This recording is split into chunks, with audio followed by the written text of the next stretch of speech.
Hello everyone and welcome back to UGC NET mentor. I hope you are doing well guys. आज के इस video में हम analysis करेंगे 10th ऑफ अक्टूबर को हुए फर्स्ट शिफ्ट वाले एग्जाम का। आज के इस वीडियो में हम उन क्वेश्चंस को, उन टॉपिक को डिस्कस करेंगे जो स्टूडेंट्स ने मुझे कन्वे करे हैं। अगर आपका एग्जाम था आज और आपको कोई क्वेश्चन याद है तो आप कमेंट कर देना, ताकि बाकी स्टूडेंट्स को पता चले किस तरह के क्वेश्चन जो है एग्जाम में पूछे जा रहे हैं। तो चलिए स्टार्ट करते हैं। इससे पहले हम आगे बढ़ें गाइस, मैं आप लोगों से रिक्वेस्ट करता हूँ, यदि चैनल को सब्सक्राइब नहीं किया है सो मेक श्योर आप इस चैनल को सब्सक्राइब कर लें, ताकि आपको अपकमिंग वीडियोस के सभी नोटिफिकेशन मिलते रहें। गाइस देखिए, फुल फॉर्म पूछी गई थी आईसीटी में। आईसीटी का जो एचडीएमआई का कॉन्सेप्ट है उसकी फुल फॉर्म पूछी गई थी। दैट इज, इसकी फुल फॉर्म होती है हाई डेफिनेशन मल्टीमीडिया इंटरफेस।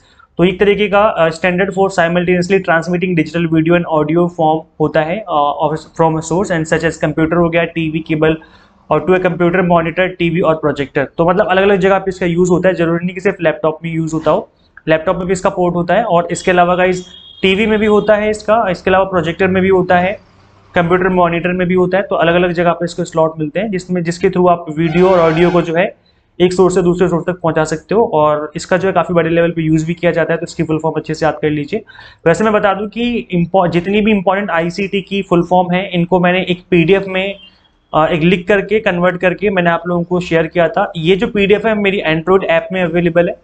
तो इसको कैसे डाउनलोड करेंगे? कंप्लीटली फ्री में पीडीएफ अवेलेबल है ये वाली। सिंपली आपको यूजीसी नेट मेंटर के नाम से एंड्रॉइड ऐप है, उस ऐप को इंस्टॉल करना है। इस ऐप को जब आप इंस्टॉल करेंगे, इसके होम पेज पे ही आपको दिख जाएगा स्टडी मटेरियल करके सेक्शन। जैसे इस पर क्लिक करेंगे आपके सामने वाली पीडीएफ आ जाएगी, डाउनलोड कर लेना। इनफैक्ट आईसीटी के अलावा उसमें एंशिएंट यूनिवर्सिटीज, जितनी भी इंपॉर्टेंट एंशिएंट यूनिवर्सिटीज हैं, वो भी मैंने एक पीडीएफ में कन्वर्ट करके उसके अंदर डाला हुआ है, तो उसको भी आप डाउनलोड कर सकते हैं। इसके अलावा गाइस एक क्वेश्चन पूछा गया था एसडीजी एमडीजी के अंदर जो कॉमन गोल होते हैं, जो कॉमन क्या है इन दोनों के अंदर, कॉमन गोल्स हैं। तो एक के अंदर 8 गोल्स मेंशन थे और एक के अंदर जो 17 गोल्स मेंशन है। तो गाइस इनमें कॉमन क्या है?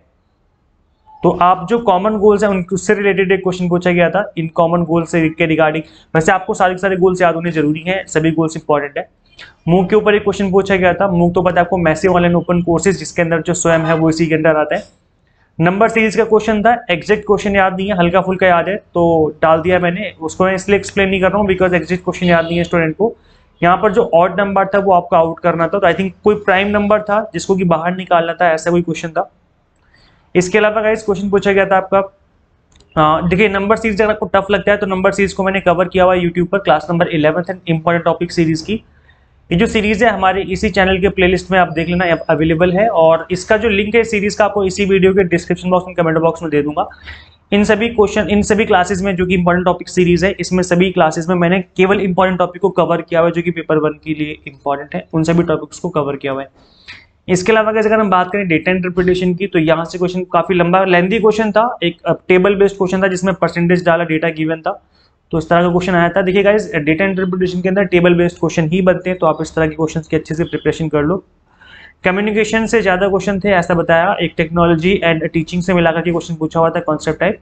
Reading comprehension easy to moderate था, तो ये हो गया होगा आई थिंक आप लोगों से। बैरियर टू कम्युनिकेशन पूछे गए थे गाइस, ये देखिए हमेशा से इंपॉर्टेंट रहा है, फोकस रिसर्च पे क्वेश्चन पूछा गया था। तो बैरियर टू इफेक्टिव कम्युनिकेशन मैंने ऑलरेडी क्लास ले रखी है, क्लास नंबर 10th जो है इंपॉर्टेंट टॉपिक सीरीज की। अगेन ये वाले टॉपिक जो, ये वाली जो सीरीज है काफी इंपॉर्टेंट है बिकॉज यहाँ से बार बार क्वेश्चन बन रहे हैं एग्जाम में। एंशिएंट आयुर्वेदा टेक्स्ट कौन कौन से हैं, उसके नाम है, आई थिंक उसके ऑथर के नेम पूछे हुए थे, एग्जैक्ट क्वेश्चन याद नहीं है। एजुकेशन कमीशन अच्छे से पढ़ लो, ये तो हमेशा से इंपॉर्टेंट टॉपिक रहा है और इस बार भी इस टॉपिक के ऊपर क्वेश्चन बनेगा। तो एजुकेशनल कमीशन जो है इंडिया में, मेन 4 कमीशन इसके अलावा भी हैं, लेकिन मेन 4 कमीशन ही है जिससे बार बार क्वेश्चन बनते हैं। पहला यूनिवर्सिटी एजुकेशन कमीशन जो कि 1948 में बना था, देश जैसे इंडिपेंडेंट हुआ, इंडिपेंडेंस मिली हमें, वैसे इसको बनाया गया था। देन सेकेंडरी एजुकेशन कमीशन बना था 1952 में। देन एजुकेशन कमीशन और कोठारी कमीशन के नाम से जाना जाता है। देन नेशनल नॉलेज कमीशन 2009 में बनाया गया था। तो ये 4 कमीशन काफी ज्यादा इंपॉर्टेंट, इनको तो आपको अच्छे से पढ़ना ही पढ़ना है। इसके अलावा अगर आपके पास टाइम है तो आप और दूसरे तरह के जो कमीशन बने हैं, अदर टाइप्स, आई मीन जो इसके अलावा हैं, उनको भी पढ़ सकते हैं। डिफॉरेस्टेशन पे क्वेश्चन पूछा गया था गाइस, एग्जैक्ट क्वेश्चन याद नहीं है। क्वेश्चन पूछे गए थे मैथ में, रेशियो एंड एवरेज का क्वेश्चन था, डायरेक्शन एंड डिस्टेंस का क्वेश्चन था, एग्जैक्ट क्वेश्चन याद नहीं है तो मैंने क्वेश्चन डाला भी नहीं यहाँ पर। पूछा गया था source of green hydrogen, green hydrogen के सोर्सेज क्या होते हैं। So green hydrogen is hydrogen produced by splitting water bye electrolysis This produces only hydrogen and oxygen. We can use the hydrogen and vent the oxygen to the atmosphere.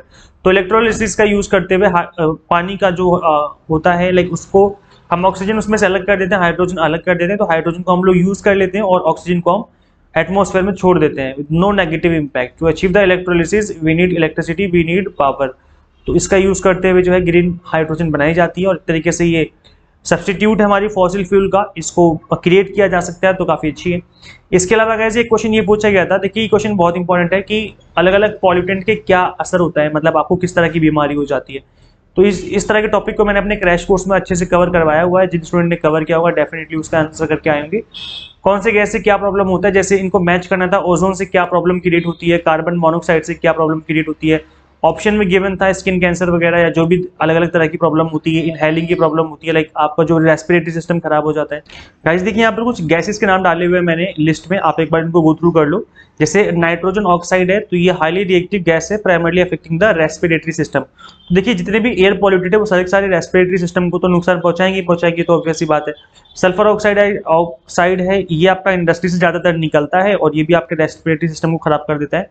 Particulate matter है, extremely small particle and liquid droplets in the air affecting the respiratory system and causing premature death, तो जिससे जल्दी death हो जाती है। Carbon monoxide है, और odourless है, कलरलेस है, produce through combustion process, deadly at high level. Ground level जो ओजोन होती है, gas that's primary component of smoke, affect respiratory and cardiovascular system जो होता है उसको खराब कर देता है, हमारा नसों के जो सिस्टम होता है, कॉजेज प्रीमेच्योर डेथ। जो देखो ओजोन दो तरह की होती है, एक होती है जो ग्राउंड लेवल पे पाई जाती है जहाँ पे हम रहते हैं, और एक आसमान में पाई जाती है, मतलब जो ओजोन लेयर O3 है, तो वो जो है काफ़ी अच्छी मानी जाती है। Lead highly toxic metal that impact cognitive function, hypertension हो जाती है, फर्टिलिटी में प्रॉब्लम होती है, इम्यून सिस्टम खराब हो जाता है लेड से। तो इस तरह से गाइज याद कर लीजिए इसकी कंप्लीट लिस्ट जो है, ये इंपॉर्टेंट एग्जाम के लिए। पॉलिसी से भी क्वेश्चन पूछा गया था और न्याय फिलोसफी पे क्वेश्चन पूछा गया था, scientific methods of research, types of communication पे क्वेश्चन था, माइक्रो ब्लॉगिंग क्या होता है इससे रिलेटेड क्वेश्चन पूछा गया था। माइक्रो ब्लॉगिंग पता है ना आपको, जैसे आपका सोशल मीडिया वेबसाइट नहीं होती जहाँ पर आप कुछ जो है चीज़ें शेयर करते हो, तो उन्हीं को कहते हैं मेमोरी रिलेटेड क्वेश्चन, जैसे रैम रोम हो गया, इनको अच्छे से पढ़ लो, अच्छे से कवर कर लो। MS एक्सेल पे बार बार क्वेश्चन बन रहे हैं गाइस, और अभी ये रिसेंट ट्रेंड देखने को मिला है, बिकॉज लास्ट ईयर तो इस पे क्वेश्चन नहीं बनते थे, बट अभी कुछ टाइम से जो है MS एक्सेल पे भी क्वेश्चन बन रहे हैं। और गाइस अगेन असर्शन रीजन तो भाई सब आएगा ही आएगा, कुछ आए ना आए असर्शन रीजन बेस्ड क्वेश्चन बनेंगे ही बनेंगे। तो असर्शन रीजन की ये वाली वीडियो जरूर देख लेना, ये काफी इंपॉर्टेंट है। और इसके अलावा मैंने एक तुक्का लगाने वाली वीडियो बनाई थी कि तुक्का कैसे लगाया जाए, अभी तक नहीं देखा तो देख लेना, क्योंकि वो वाली वीडियो भी काफी इंपॉर्टेंट है। तो कैसे देखेंगे आप लोग इन सभी वीडियोस को, देखो ये वाली वीडियो और जो तुक्का वाली वीडियो, इन दोनों ही वीडियोस का लिंक आपको इसी वीडियो के डिस्क्रिप्शन बॉक्स और कमेंट बॉक्स में भी मैं पिन कर दूंगा। जो पहला कमेंट होगा आपको उसमें भी ये वाली वीडियोस दिख जाएंगी, तो इनको जरूर देख लेना, डेफिनेटली इससे काफी आपकी हेल्प हो जाएगी। इसके अलावा गाइस देखिए जो अपकमिंग सेशन है, अगर उसकी तैयारी करना चाहते हो आप, तो हमारे यहाँ पर नया बैच स्टार्ट हो चुका है।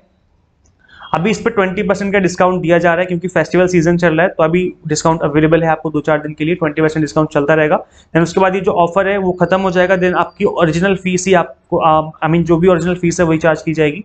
तो यहाँ पर ऑल 10 यूनिट्स के लेक्चर्स मिलेंगे आपको, bilingual English medium Hindi medium दोनों में, 95 मॉक टेस्ट होंगे, 10 year previous question paper available होंगे, यूनिट वाइज नोट्स अवेलेबल होंगे ताकि आप बाद में रिवीजन कर सकें, और स्पेशली फोकस रीजनिंग मैथ पे किया गया है ताकि आपको इन टॉपिक्स में कोई प्रॉब्लम ना है। सो बेसिक से एडवांस लेवल तक का जो है आपको यहाँ पर एक्सप्लेनेशन गिवन है। अब गाइस ये देखिए जो कोर्सेज हैं वो 3 मंथ, 6 मंथ, 12 मंथ अलग अलग ड्यूरेशन के कोर्सेज हैं, तो इसलिए आप ये टॉप 6% की रेस है गाइस, मैं हमेशा कहता हूँ, इसलिए जितना जल्दी आप स्टार्ट करोगे उतना बेहतर होगा। जल्दी से आपका कंप्लीट हो जाएगा कोर्स, और प्लस आप प्रॉपर तरीके से रिवीजन भी कर पाओगे, इसलिए बेटर होगा कि आप जल्दी स्टार्ट कर लो ताकि आपकी जो प्रिपरेशन है वो अच्छे से हो जाए एग्जाम तक। और क्योंकि काफी लेंथी पेपर होता है, इस वजह से आपको ज्यादा टाइम लगेगा प्रिपरेशन करने में, मिनिमम 5 से 6 महीने मान के चलो कि आपको इतना टाइम तो लगेगा ही लगेगा अच्छे से प्रिपेयर करने में। इस ऐप का लिंक आपको इसी वीडियो के डिस्क्रिप्शन बॉक्स और कमेंट बॉक्स में मिल जाएगा, इस ऐप को इंस्टॉल कर लीजिए। ये जो क्रैश कोर्स है वो इसी ऐप में अवेलेबल है, तो इस ऐप को इंस्टॉल कर लीजिएगा। और अभी तक हमारा टेलीग्राम ग्रुप ज्वाइन नहीं किया तो कर लो भाई, वहाँ पे भी आपको अपडेट मिलते रहते हैं। और यूजीसी नेट मेंटर के नाम से आप हमें इंस्टाग्राम पे भी फॉलो कर सकते हो, मैं आपको इंस्टाग्राम पे भी मिल जाऊंगा। इस वीडियो में इतना गाइस, मिलते हैं नेक्स्ट वीडियो में। Till then keep watching UGC NET mentor, thank you so much.